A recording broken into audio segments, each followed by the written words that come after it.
Hello guys, welcome to autoX. Now today I've got a very special product with me. Actually I've got two of those, and this is it, the Honda H'ness CB350.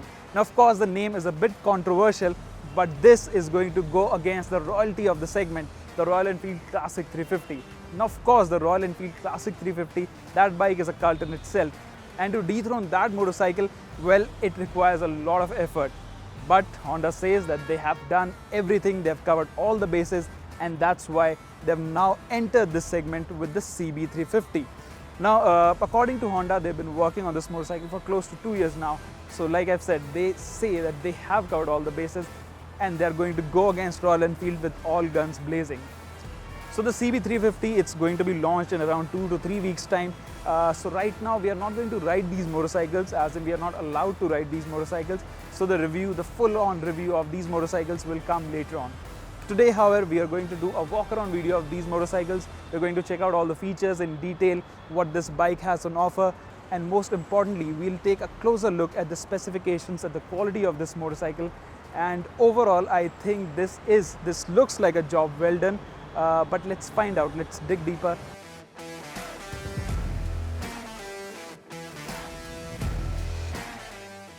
So there are two variants of this motorcycle, the Deluxe and Deluxe Pro. The one you see over here is the Deluxe Pro, and the other one, which you can see now, is the Deluxe version. So the difference between the two, well, this one comes with a dual paint finish. This is in a matte black finish and with this stripe right over here. The other one, the Deluxe, that is, which is going to be the base version of this motorcycle, that is just available in gloss paint finish. Apart from that, this one also gets dual horns and they come with chrome finish, whereas the other one just gets single horn and that's not finished in chrome. It's just a normal plastic casing. So in terms of design, that's the only difference between both the motorcycles.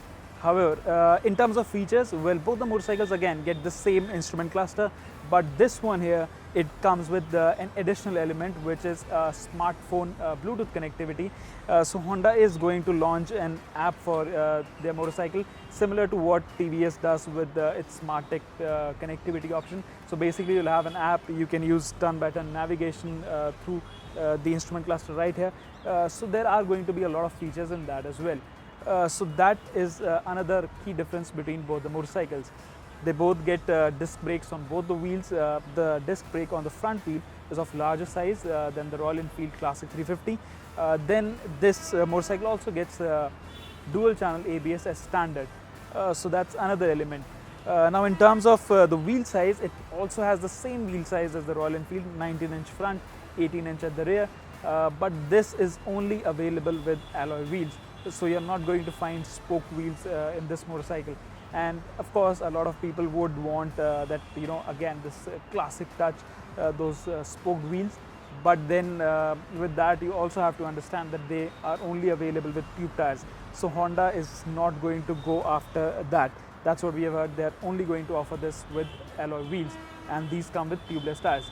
Now coming to the tires, of course the tires are also wider than Royal Enfield's rubber. The front is 100 section, whereas the rear one is 130.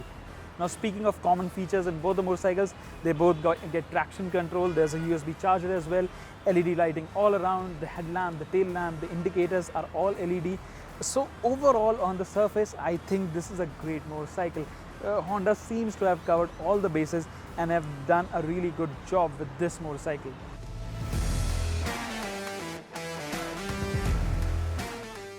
Now the first thing that actually catches your eye is of course the attention to detail and the quality. This is a typical Honda motorcycle, as in the panels and everything, the quality is really good.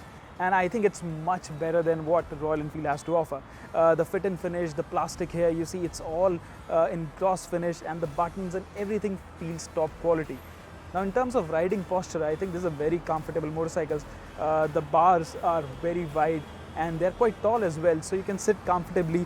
The pegs are positioned quite well, and I think even for taller riders, this motorcycle, the tank support and everything, it's quite good. So in terms of seat, I think the seat is a bit narrow as compared to the Royal Enfield, which is its again main rival. I'm just mentioning it over and over again because that's the current bestseller in that segment. So in terms of comfort, I think the seat is not that supportive. It's a little narrow.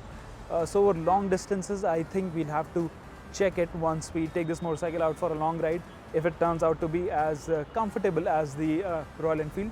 And I think design wise also, you have to say this is a very good looking motorcycle. See, Royal Enfield has, it's again, like I said, it's a cult motorcycle, but this CB350, apart from the H'ness name, of course, that's a bit controversial, but the CB350, it harks back to the old CB350s, you know, the parallel twin engines that used to come back in the 70s. So there is that retro charm in this motorcycle, and Honda is doing it in their way. They're not copying anyone else. They're just taking a look back at their heritage, at their old bikes. So in a way, you can say there's a modern interpretation of the old CB350, but of course this is a single cylinder engine, and this is specifically made for the Indian market. This motorcycle is not available anywhere else. So that focus from the brand, it kind of shows.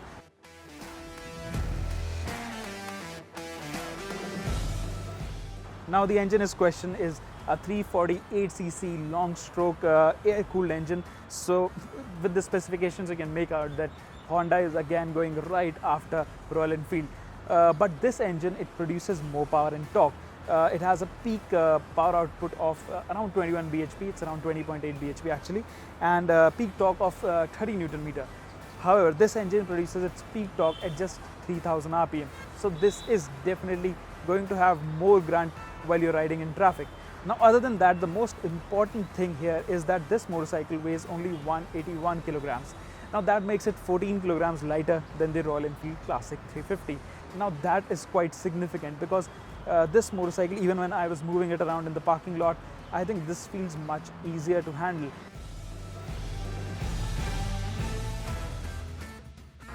Now one thing that I can tell you right away without any second thoughts is that the refinement of this motor is really class leading. And of course the engine comes with a balancer shaft, so there are no vibrations at all, and it actually lives up to its name. This engine has that typical Honda quality. The refinement levels are absolutely mind-blowing. Now at idle there are no vibrations at all. Even when I rev it, I can feel slight buzz around the tank, but it's not perceptible unless and until you're really nitpicking. So I guess the nature of this engine, this is a very torquey motor, and given the refinement and the quality that's on offer, even you can see the wiring and everything, it's nothing is exposed. It really feels like a top quality product. So overall, I think this motorcycle, just for quality alone, it really scores full marks.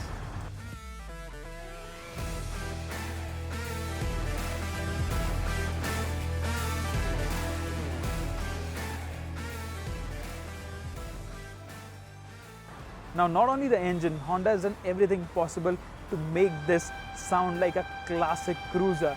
As in, they say this produces the same kind of thump, or even better thump and more refined thump than the Royal Enfield. But is it the case? Well, of course, we can't ride the motorcycle, but we can start it and just have a listen.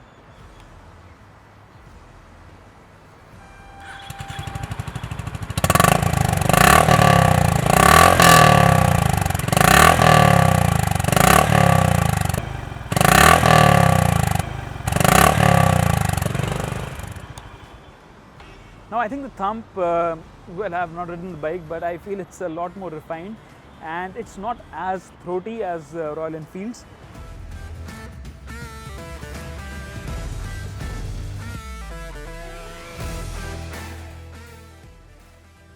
Since we haven't ridden these motorcycles, I of course can't give you a conclusive review of the Honda CB350.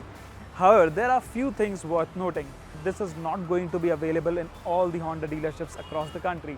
This will be sold only through Honda's premium big wing dealerships. And right now, I think there are 20 odd dealerships across the country. So that's really a very low number. However, Honda has assured us that by March 2021, they'll have at least 50 touch points where these bikes will be available. So that is a good news. Aside from that, if you talk about just the product alone, I think Honda has done a tremendous job. As in, I haven't ridden this motorcycle, but I feel this is going to be a really good product even on the road, because this has Honda's name, Honda's quality, Honda's refinement. So you can expect good things from this motorcycle. And talking about the competition, well, I don't think Honda has just created a product to compete with the Royal Enfields and Benelli Imperiales. I think they are probably going to one-up everyone in this segment, because this has the makings of a really, really capable product.